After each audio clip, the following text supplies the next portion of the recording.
शत्रु संपत्ति यानी दुश्मन की संपत्ति।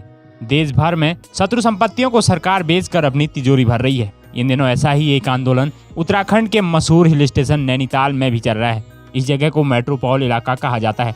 यहाँ कई वर्षों से लोग शत्रु संपत्ति पर काबिज हैं। अब प्रशासन की कार्रवाई से यहाँ बसे लगभग 134 परिवारों पर संकट गहरा गया है। लोग अपने आशियाने को बचाने के लिए जद्दोजहद कर रहे हैं। शत्रु संपत्ति पर काबिज अतिक्रमणकारियों को नैनीताल हाईकोर्ट से उम्मीदें थी, लेकिन हाईकोर्ट से भी इन्हें झटका लग चुका है। नैनीताल उच्च न्यायालय ने संपत्ति मेट्रोपॉल मामले में याचिका खारिज कर दी है। अतिक्रमणकारियों को कोर्ट ने समय न देने से इनकार कर दिया है। मुख्य न्यायाधीश ने पूछा कि आप किस अधिकार पर इसे अपनी भूमि मानते हैं। हाईकोर्ट के चीफ जस्टिस ने 10 दिनों के भीतर अतिक्रमण हटाने को कहा है। अतिक्रमण नहीं हटाने पर न्यायालय अपना फैसला सुनाएगा। तो आइए जानते हैं क्या होती है शत्रु संपत्ति। आजादी के बाद जो लोग भारत से पाकिस्तान जाकर बस गए, उनकी संपत्तियों को भारत सरकार ने शत्रु संपत्ति घोषित कर दिया।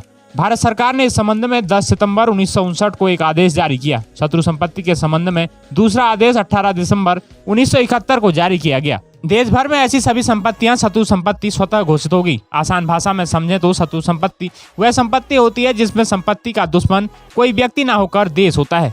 बंटवारे के समय करोड़ों लोग पाकिस्तान चले गए, लेकिन वह अपनी संपत्ति भारत में ही छोड़कर चले गए थे। भारत सरकार ने तब पाकिस्तान की नागरिकता लेने वालों की संपत्तियों और कंपनियों को अपने कब्जे में ले लिया था। शत्रु संपत्ति को लेकर मामला सुप्रीम कोर्ट तक भी पहुंच चुका है। महमूद आमिर मोहम्मद खान को राजा महबूबाबाद के नाम से जाना जाता था। यह मूल रूप से उत्तर प्रदेश के सीतापुर के रहने वाले थे। भारत और पाकिस्तान के बंटवारे के दौरान उनके पिता आमिर अहमद खान इराक चले गए। कई सालों तक वह इराक में रहे। बाद में 1957 में उन्होंने पाकिस्तान की नागरिकता ले ली। हालांकि उनके बेटे यानी मोहम्मद आमिर मोहम्मद खान भारत में ही रह गए। कुछ सालों बाद 1965 में भारत और पाकिस्तान में युद्ध हो गया। तब सरकार ने राजा महबूबाबाद की लखनऊ, नैनीताल और सीतापुर स्थित तमाम संपत्ति को शत्रु संपत्ति घोषित कर दिया। इसके बाद उन्होंने तत्कालीन प्रधानमंत्री इंदिरा गांधी से लेकर मोरारजी देसाई तक गुहार लगाई, लेकिन कोई हल नहीं निकला।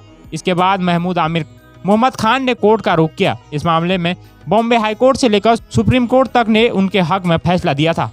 इस फैसले से भारत सरकार को बड़ा झटका लगा था। सरकार को डर था कि कहीं यह मामला शत्रु संपत्ति के अन्य मामलों में भी नजीर न बन जाए। इसके बाद सरकार इसमें संशोधन लेकर आई।